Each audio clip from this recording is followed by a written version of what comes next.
أعوذ بالله من الشيطان الرجيم بسم الله الرحمن الرحيم قالوا إن يسرق فقد سرق أخ له من قبل فأسرها يوسف في نفسه ولم يبدها لهم قال أنتم شر مكانا والله أعلم بما تصفون۔ ان بھائیوں نے کہا یہ چوری کرے تو کچھ تعجب کی بات نہیں، اس سے پہلے اس کا بھائی یوسف بھی چوری کر چکا ہے۔ یوسف علیہ السلام ان کی یہ بات سن کر پی گئے، حقیقت ان پر نہ کھولی، بس زیر لب اتنا کہہ کر رہ گئے کہ بڑے ہی برے ہو تم لوگ، میرے منہ در منہ مجھ پر جو الزام تم لگا رہے ہو اس کی حقیقت اللہ تعالیٰ خوب جانتا ہے۔ بھائیوں نے کہا اس سے پہلے اس کے بھائی نے بھی چوری کی تھی۔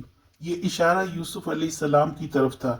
مفسرین نے کچھ واقعات اس سے متعلق لکھا ہے جس کی حقیقت اللہ تعالیٰ کو معلوم ہے۔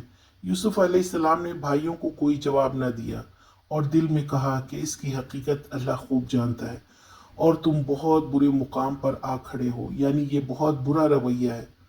سورہ یوسف میں صبر کرنے والوں کو صبر کا طریقہ بھی سکھایا گیا ہے اور اس کے نتائج بھی۔ جتنی آزمائش سے یوسف علیہ السلام گزرے ہیں ایک عام آدمی کی برداشت سے باہر ہے۔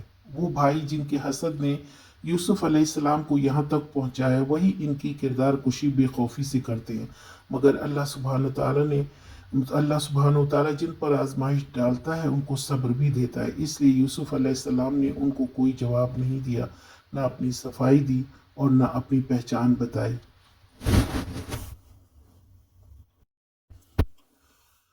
آج کا سوال، یوسف علیہ السلام نے ان کی بات کا جواب کیوں نہیں دیا؟